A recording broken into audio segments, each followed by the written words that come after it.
Lots of people travel to the big station at the end of the line. Engines from the other railways sometimes pull their trains.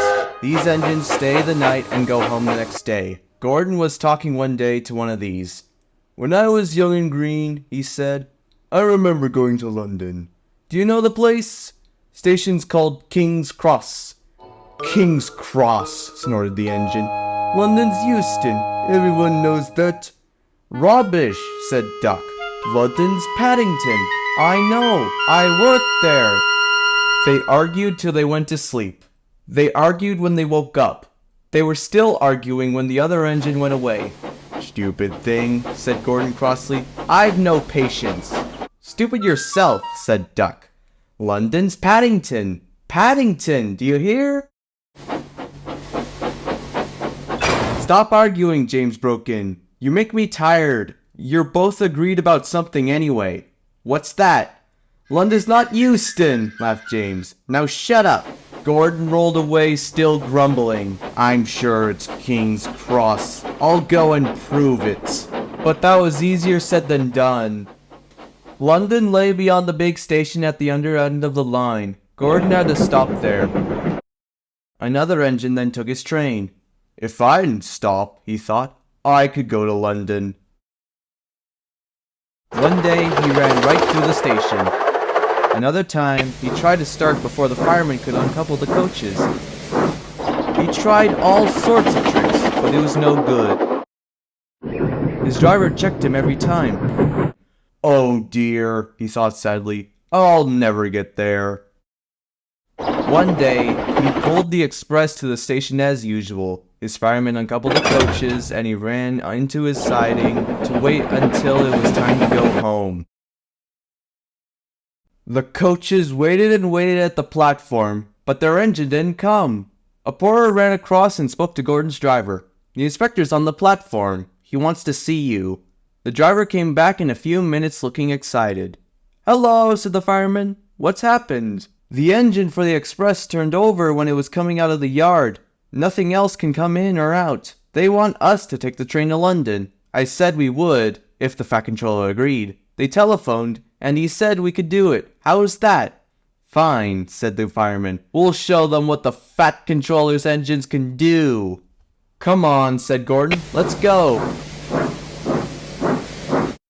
He rolled quickly over the crossings and backed onto the train.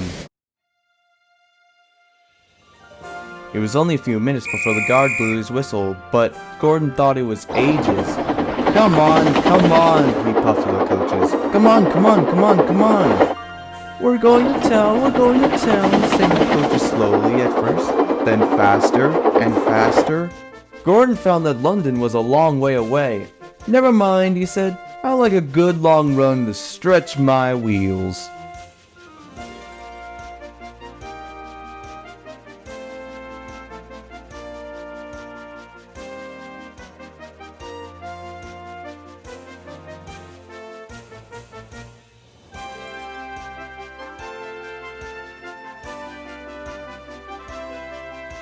But all the same, he was glad when London came in sight.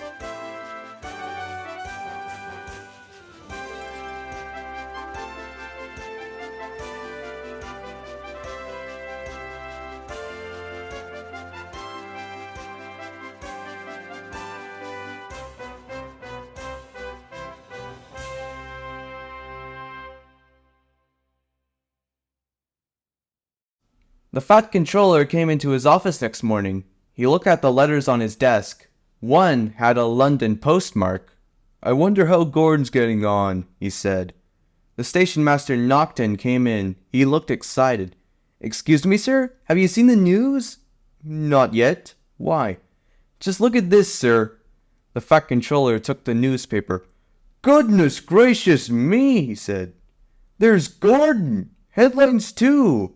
Famous engine at London Station. Police called to control crowds."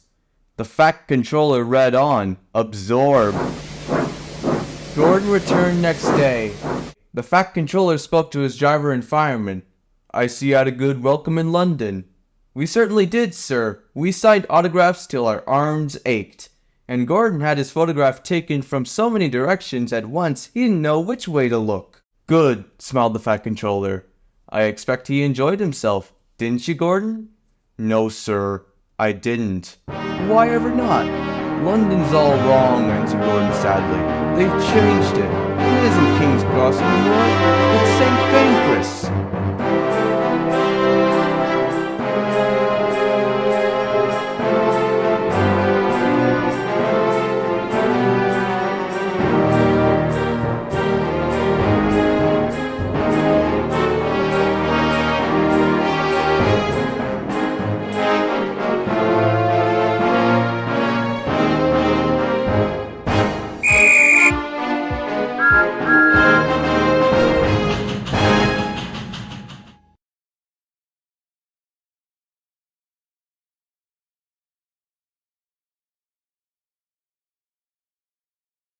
Fuck you! You fucking dick!